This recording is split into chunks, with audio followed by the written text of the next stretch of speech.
Welcome, Fantasizers, to another episode of Your Big Fat Fantasy. This is Nicholas Logan. This is Anthony Bravo, and we're coming to you with episode 18. Yeah, of the YouTube, and we'll just jump right into it. I hope you guys enjoyed our little Halloween segment. It was a big week this last week, week 8 for fantasy football. We were even looking, saying there's a lot of high-scoring players this week. Yeah. A lot of guys busting 40, 35 Yeah. plus in the top 10, 15 for a lot of positions. Yeah, so big week, fun week for fantasy football last week. We're going to start off with our picks. CMC doing it all as well. Yeah, we'll talk about him in the show as well. But I'll start off with my picks from week 8. I have 2 misses and 3 hits. So I'm going to start off with my first miss, my lowest scoring player, Raheem Mostert, 7.7 fantasy points. Only had 14 carries for 67 yards and had 1 catch for 3 yards. Wasn't a good game for him. Even though as good as Tua is, as good as Jalen Waddle is, as good as Tyreek Hill is, Raheem Mostert, they need him to get going to complete that whole offense. Unfortunately, had a down week and a week, like I said, where a lot of people were scoring a lot of points. Finished as the running back 38 in week 8. It's probably why they made a move for his old teammate Jeff Wilson. Yeah. To get them reunited again. I'm going to go with my first miss, Devontae Smith. Had 5 receptions out of 8 targets, but only 23 receiving yards and 7.3 PPR points. His teammate A.J. Brown took all the workload. He had a monster day, 6 receptions out of 11 targets, 156 receiving yards, and 3 touchdowns for 39.6 PPR points. Devontae Smith, he was trying to do work, but he really couldn't. He had a 10-yard loss on a screenplay. That's like a 1-point loss. So, yeah. He had an average outing, definitely. Yeah, we'll see if he can bounce back in week 9.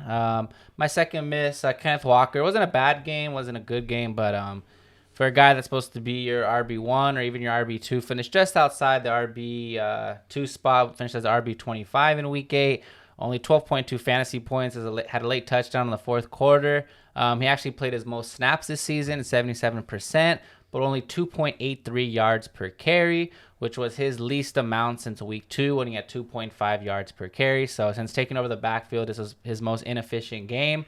18 carries, 51 yards. And like I said, he did have a touchdown, and he did catch only 1 catch for 1 yard, so just a little gain. But if you look here, like guys like Latavius Murray, Kenyon Drake, Nyheim Hines, Khalil Herbert, Jamal Williams, Antonio Gibson, all these guys are essentially backups on their team, and they all outscored Kenneth Walker, who's getting 77% of snaps. So that's why it was a miss, in my opinion, for Kenneth Walker. Yeah, definitely had an average day as well, but shout out Kenneth Walker. He helped me win an underdog bet, won like 200, so shout out Kenneth Walker. Going to my next miss, it's going to be Tyler Boyd. This wasn't the game I was expecting. I was expecting the Bengals offense to completely dominate, and they only had 229 total yards the whole game. Tyler Boyd only had 3 receptions out of 5 targets, 38 receiving yards, was able to muster a touchdown, but only ended up with 12.8 PPR points. And the reason I declare this as a miss was because he was the 28th ranked wide receiver, barely good enough to be a flex, so that's a miss in my opinion. Yeah, it looks like they really do need Jamar Chase in that offense to set up T. Higgins and Tyler Boyd, because they were locked down. Joe Burrow looked like a whole different quarterback out there against the Browns. And so did Jacoby Brissett look like a beast out there. Yeah, it looked a lot better than Joe Burrow. Burrow. But that'll lead me to my first hit, DeAndre Swift. He's first game back after missing a few weeks. 14.3 fantasy points, so a decent game. Actually played 55% of the snaps to Jamal Williams, who played 37% of the snaps, but Jamal Williams still outscored DeAndre Swift.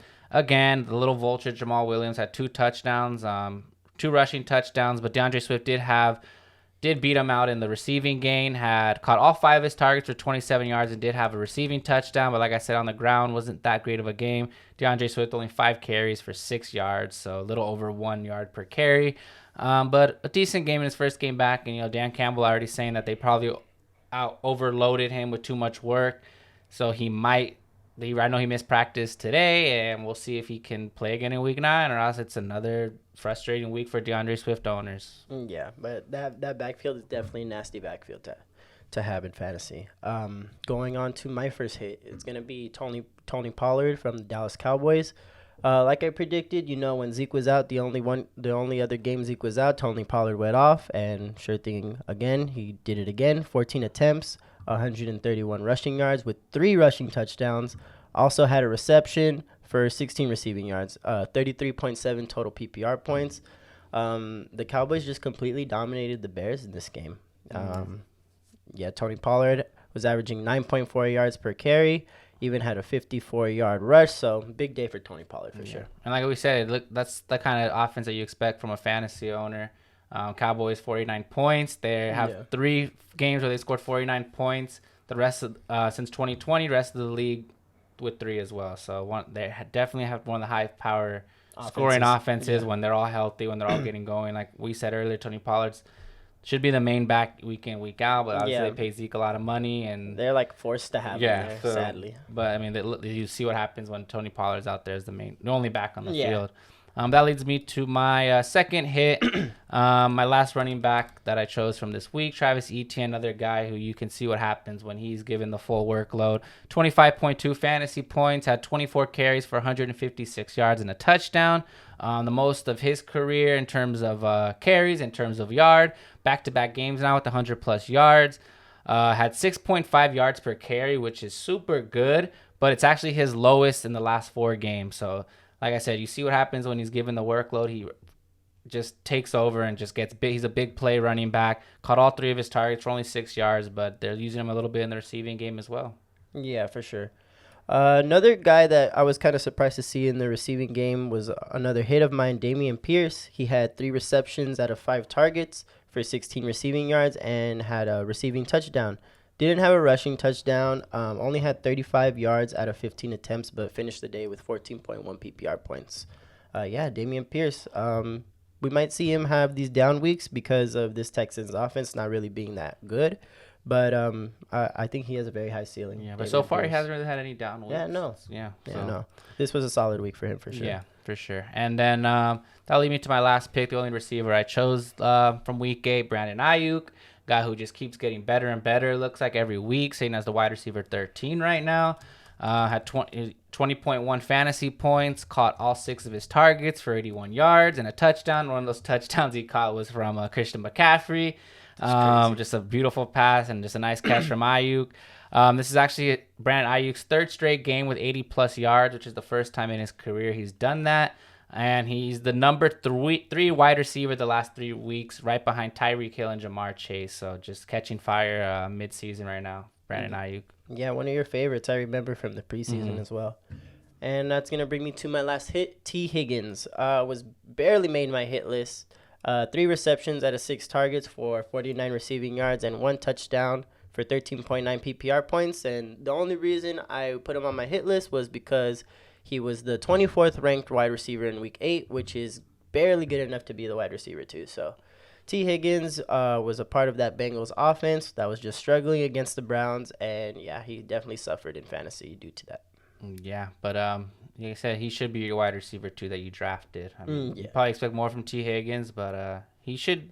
I mean, maybe they do need Jamar Chase, like I said. Maybe it opens up the field for the other guys. And, But yeah, that concludes our week 8 picks. So we both went 3-2. These last at the end of the year, we're gonna add up all our totals and see who did better. But yeah, so more than halfway through the fantasy football year.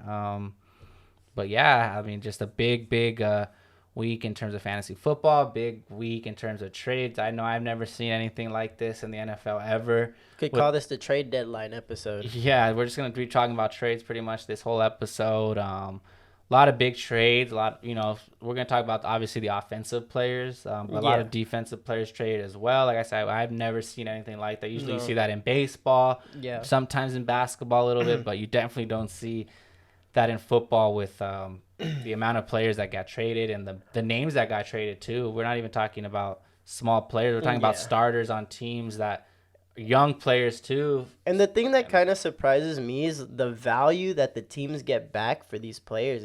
I feel like it's kind of low. Yeah. Like you don't see I haven't seen a 1st round pick given in the trade deadline this whole trade deadline. The only one that was traded for a 2nd round, I believe, was Bradley Chubb, I think, and Chase Claypool, TJ Hockenson, but they added picks as well on top of TJ Hockenson.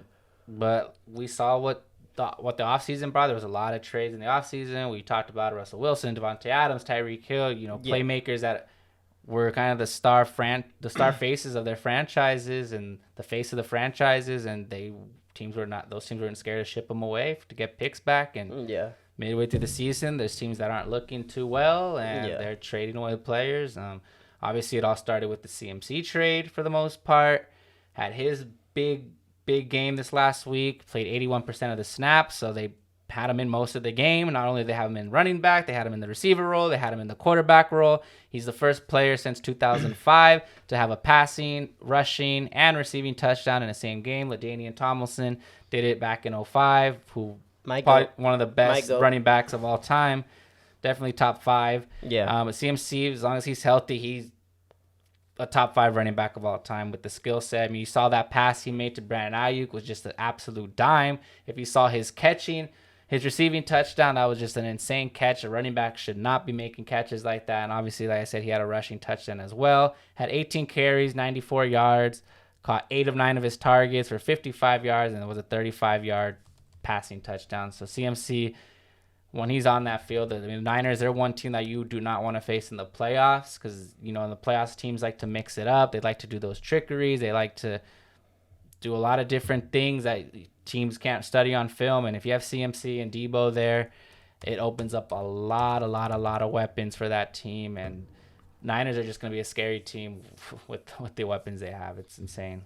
Yeah, this day was insane for him. 18 carries, 94 yards, a rushing touchdown, 8 receptions, 55 yards, a receiving touchdowns, and then a 34-yard passing touchdown. 40.26 PPR points. Yeah. You literally you got him for a 2nd-round pick, a 3rd-round pick, a 4th-round pick, and a 5th-round pick.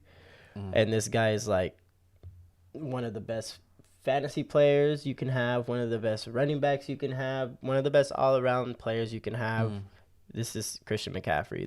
His big day leaves him as the running back 2 in PPR, and he's now the 10th highest overall scorer in fantasy. So yeah, and they saved my fantasy day because I thought I was done. Alvin Kamara had 42 fantasy points, and he was the highest scorer last week. And then I had Christian McCaffrey to put up 40, and I barely won by like 2 points. So saved my fantasy football week for sure. Yeah, and that offense completely ran through him. It was crazy to see. And like it's so crazy to see how quickly he picked up the playbook too. It's just nuts. Yeah, and obviously they had to change the playbook even to design it for a guy like him. Yeah. But that brings me to like the second trade. It's gonna be James Robinson. Was traded for a 6th-round draft pick that could turn into a 5th-round pick. And like when I'm reading these trades, I don't understand how the 6th round can turn into the 5th round. But that's pretty much what he was traded for. He only got 15 carries for 17 yards in week 8. I see him still getting used to the offense, but he definitely should see more opportunities over Michael Carter. He has Zack Wilson, who's been underperforming. I don't know if you saw, he's had 2 back-to-back careless interceptions. And and that's the rookie Garrett Wilson had a big fantasy outing, 17.5 PPR points. So this James Robinson, he is going to take some time for him to get back into the offense, but he should be a big part of it. Yeah, they ran Michael Carter most of the game, had 7 carries for 26 yards. But James Robinson, 2 less carries, 9 less yards. And hopefully they can use him a little bit in the receiving game.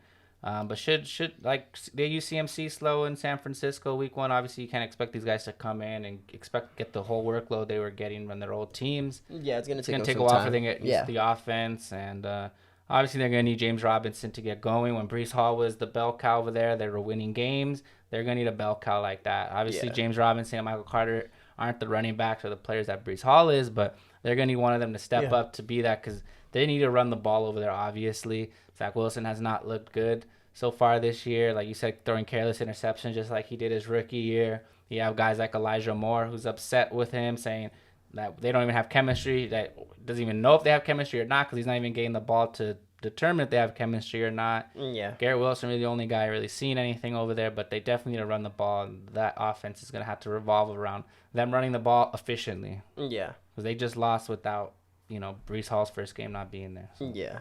And they need Zack Wilson to step up for sure. Yeah, and then we talked about the CMC trade. Obviously, that opened the door for him to be the main running back there. And right away, they went and they traded Jeff Wilson, the backup. So Elijah Mitchell owners can kind of rejoice. Now they know that, he's going to be the for sure backup whenever he's back healthy. But Jeff Wilson traded to Miami. He goes back to play under Mike McDaniels, who they already have another San Francisco running back there, Raheem Mostert. It's a big reunion. Yeah, so reunion. So Mike McDaniels probably talked to the front office, say, go get this Jeff Wilson guy. He's used to my offense. And they brought him over there. Chase Edmonds didn't have a good game, like I mentioned to start the show. Well, his fantasy week had one of his worst weeks of the season.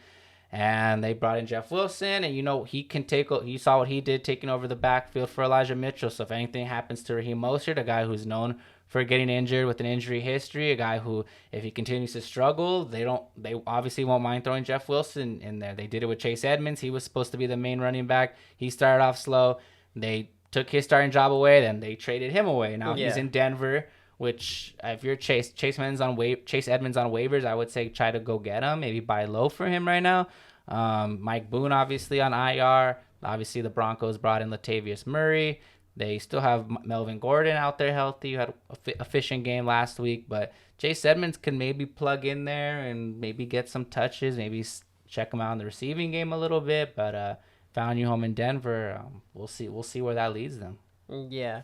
Was included in that Bradley Chubb package, Chase Edmonds. I could see him kind of stepping into the RB1 role if he outproduces Melvin Gordon and Latavius. Yeah. Going back to Jeff Wilson, he was acquired by the Dolphins for a 2023 fifth-round pick. Reunites with his teammate Raheem Mostert and head coach Mike McDaniel. I could see them being like a good little 1-2 punch, like how they used to run it in San Francisco, just run any RB that was hot. Mm-hmm. And, Jeff Wilson's value plummeted after the CMC trade, but definitely regained some fantasy relevance with this trade. It's a good take. Yeah, another buy low candidate right now, Jeff Wilson, I would say. Yeah.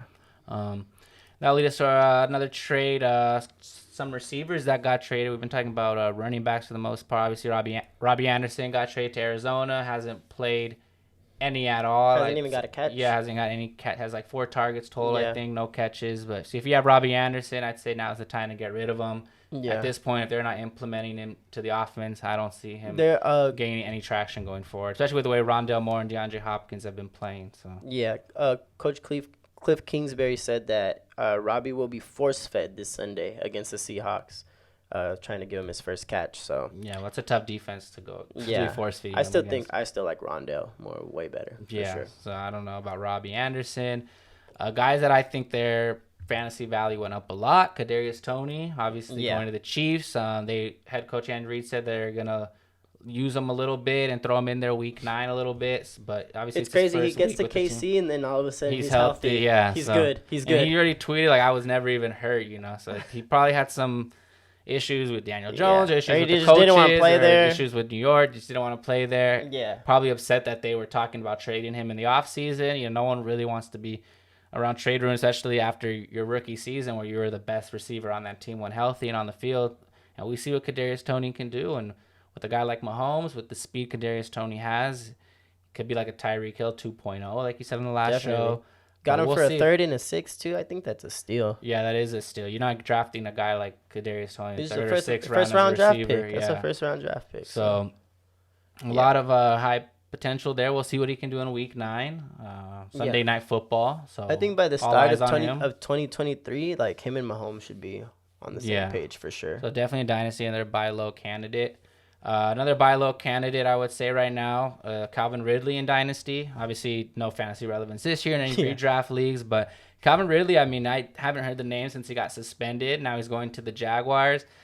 The funny thing about Calvin Ridley going to the Jaguars was that was the team he betted against when he got suspended for betting. So when he was on the Falcons, they played the Jags that week, and he bet on his team to beat the Jags, and now he's gonna go play for the Jags. And we know what Calvin Ridley does when he's healthy and not suspended. It was the wide receiver 5 overall in 2020. Was a borderline wide receiver 2 his first 2 years in the league until jumping up to that wide receiver 5 role.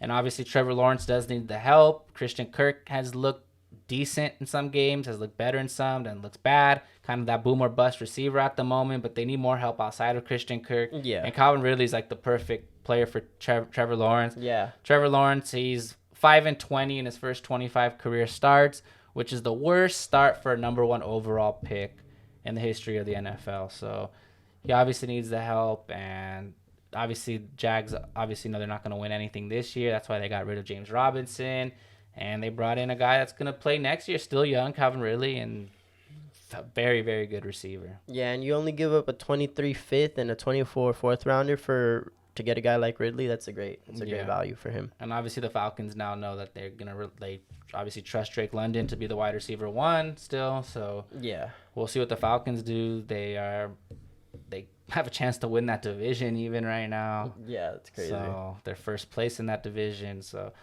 we'll see. They're obviously in win now mode. Chase Claypool too. Yeah, Chase Claypool got traded. I like that. I think that's one of my favorite trades, probably the Chase Claypool trade to Chicago. Yeah. I think Justin Fields needs like that big body receiver. Yeah. I know Darnell Mooney was his favorite target, but he's kind of that smaller, little quicker guy. But I think Chase Claypool, as long as he starts playing like he's 6'4", 238 pounds, he needs to start playing like he's that size, because sometimes in Pittsburgh, you see he just looked weak out there. He wouldn't go up and get the ball. He would catch it right here, just like instead of extending his hands. Yeah. And obviously the Steelers have been frustrated with him since that bonehead play he made last year, where he was celebrating instead of putting the ball down when the clock was running down. And it's kind of just been like little tension there. And they were trying to trade another guy. They were trying to trade in the offseason like Kadarius Toney, and teams didn't want to give up a second, but Chicago finally did. And why not? I mean, Justin Fields has been hot the last few weeks. If you look, Justin Fields, weeks 1 through 4 was the quarterback 31. The last 4 weeks, he's the quarterback 2 overall, right behind Joe Burrow. So crazy. If Justin Fields is still on waivers, I'd say that's looking like a league winner right now. If you can go trade for him and a buy.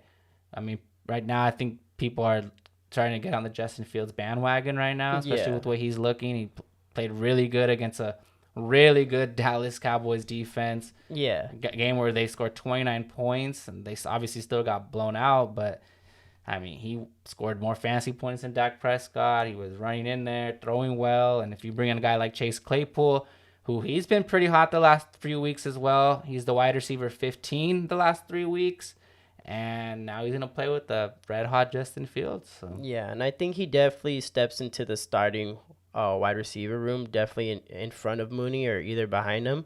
They gave up a 23 second round draft pick for him. So you're not trading your second rounder and you're not starting this guy. He's definitely going to be. He's still young. There every snap. Yeah. So I like that. Another little trade that happened before we talk about the tight end that got traded, Nyheim Hines to the Bills. I like that move for the Bills. They were trying to get a passing back in the offseason. They were trying to get J.D. McKissick. You talked about it last time. They're trying to trade for Kareem Hunt. Yeah. They went a little lower, and they went to get Nyheim Hines.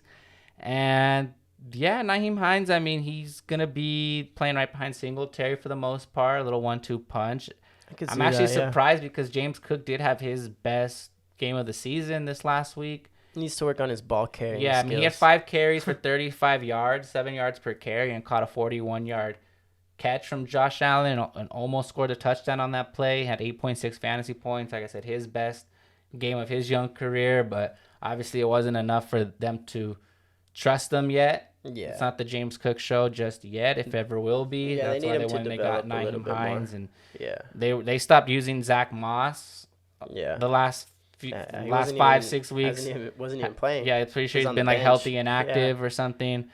And they brought in Nyheim Hines, and so James Cook's gonna be like probably the new Zach Moss, where he's gonna have to take a seat to these 2 guys. And Zach Moss now on the Colts, a guy that I just picked up off waivers.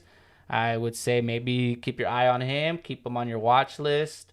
If you're in a deeper league, maybe if you have some guys to drop, I'd say start streaming Zach Moss, because Jonathan Taylor looking like the worst number 1 unanimous fantasy pick in the history fantasy football. Injured again, missing practice again. Zach Moss, who knows? I mean, Zach Moss, if you look, he's had limited playing time, but he's averaging 5.35 yards per carry, which is more than Jonathan Taylor, who's averaging 4.32, and more than the current backup Deion Jackson, 3.33 yards per carry. So Zach Moss, when he gets the ball, he runs it pretty efficiently. So if Jonathan Taylor's hurt and Deion Jackson's can't do the job, Zach Moss is going to go right in there. And like the Bills aren't going to trade for Nyheim Hines if they're not going to use them, and the Colts aren't going to trade for Zach Moss if they're not going to use them. Yeah. And Yeah, I like the Nyheim Hines trade a lot. Nyheim Hines was actually the running back 15 in 2020, which was Jonathan Taylor's rookie year. So Mm-hmm. I can see him being heavily utilized in the passing game. Yeah. Zach Moss, I'm kind of about that one. Mm-hmm. I did some research. He's only had 3 games of 15 or more PPR points in his entire 3-year career. So I've always felt like it was kind of hard for him to be productive, but maybe the change of scenery Yeah, can that helps a help lot. him. Yeah, definitely. And then I'll move us to our last pick, the T.J. Hockenson The trade. big one. Yeah, Pretty big one in my I opinion. feel like that's like the biggest one. Irv Yeah. Smith now out for the next 8 to 10 weeks, most likely out for the season at this point. You can go ahead and probably drop Irv Smith if you had him. But T.J. Hockenson, man, he's just an absolute beast. Has been a top tight end in Detroit, tight end 4 this year, and should maintain that status in a very, very friendly, pass-friendly offense in Minnesota. Makes the Vikings a very scary team. Yeah, if you put him up there with Justin Jefferson and he had him Thielen, Dalvin Cook, and Kirk Cousins. And Irv Smith still was putting up decent amount of numbers, but he was dropping a lot of balls. So Yeah, and T.J. Hockenson had the highest scoring week amongst tight ends this season. this season. Yeah. 39.9 in week 4, and he was the highest fantasy scorer that week. So Yeah. definitely a super high ceiling for T.J. Hockenson. And he's still young too. Yeah, and he's on a new team, has kind of a more reliable quarterback. So yeah, T.J. Hockenson, big things ahead for him. Yeah, and I saw like something funny. I was like, T.J. Hawkinson's definitely, forgot what it said really, but I was like, T.J. Hawkinson's like wins player that looks most like his team's logo, because he looks just like the Minnesota Vikings logo with his long hair and long beard. Looks like a Viking. He looks like a Viking. So Yeah, he does. That's gonna be a fun offense to watch for sure. And that's just gonna bring me to a little Garrett Wilson segment I wanted to have. I just think Garrett Wilson is quietly becoming the new wide receiver 1 in New York. The Breece Hall injury ends up making the Jets rely on the passing game more. So I feel like that means a lot of great opportunities are coming for Garrett Wilson. I would honestly recommend starting Garrett Wilson in every matchup this year except the 2 games against the Buffalo Bills.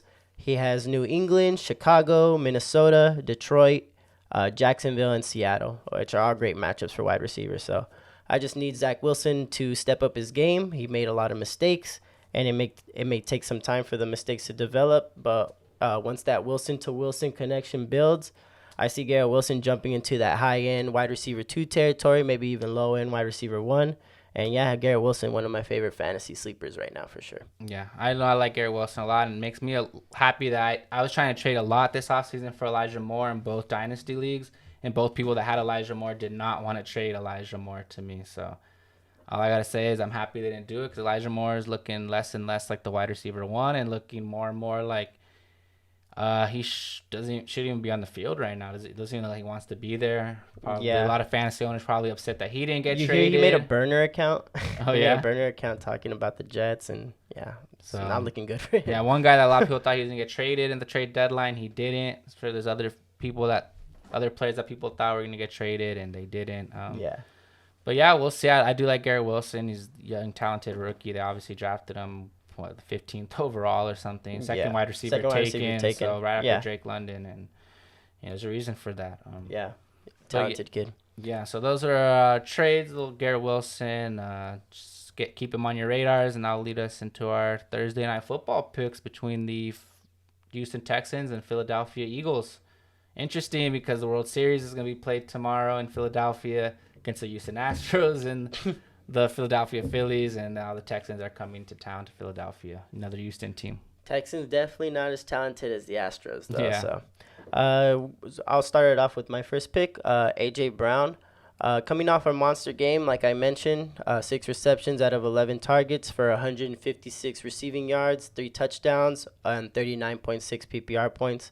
Kind of has a tough matchup facing a top 5 defense that has allowed only 17.2 fantasy points per game to fantasy wide receivers, but he should still be able to eat, in my opinion, for sure.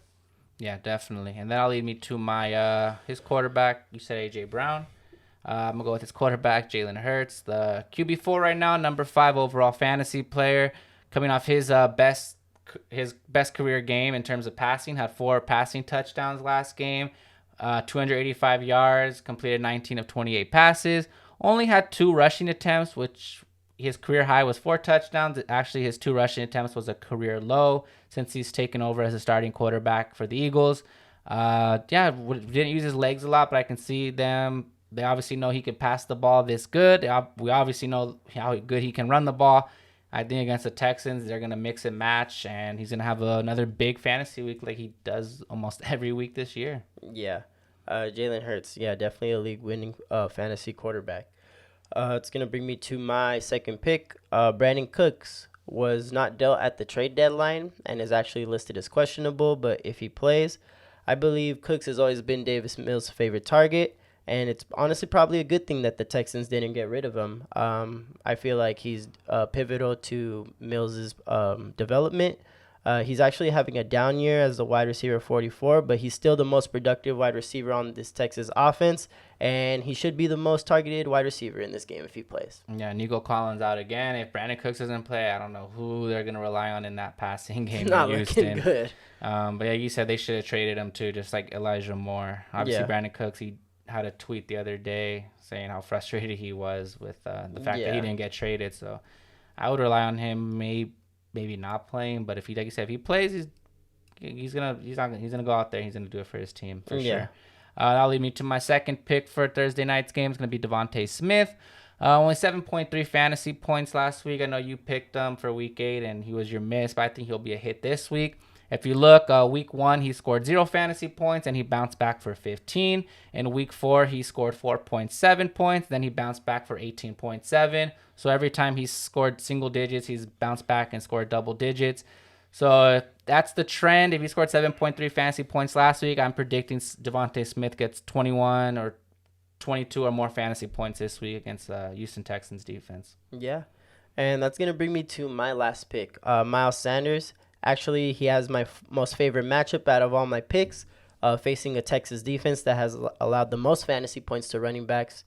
Houston has also allowed 10 rushing touchdowns in 7 games this year, so it should be a great game for Miles Sanders. He's having a high-end running back 2 season, and I expect him to be a low-end running back 1 in this matchup. Yeah, and they also said this past week that they want to use Miles Sanders more in the receiving game now, so we'll see if they implement it against the last place leagues. Houston Texans team. So this is the Eagles' chances to kind of play around. They're obviously sitting 7-0 right now, and we'll see what they can do. And that'll lead me to my last pick. You picked a running back. I'll go with the guy on the other end, Dameon Pierce.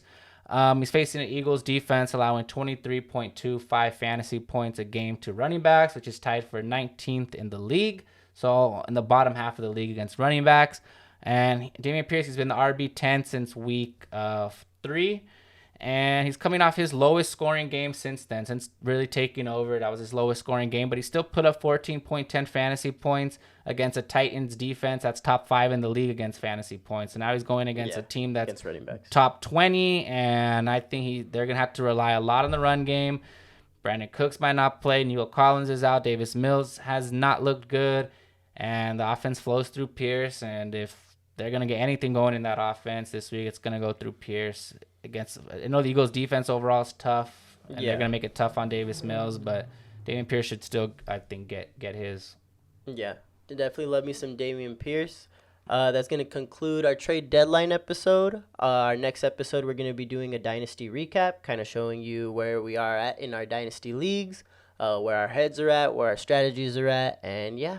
Yeah, maybe we can talk about a little bit about redrafts and stuff like that for you redraft people, but mostly just a little dynasty talk. And yeah, thanks for watching, and good luck this week for week 9. And we'll see you back at it on Saturday. Saturday. Yeah, thank you guys again. Thanks for the support. See you later. Your Big Fat Fantasy out.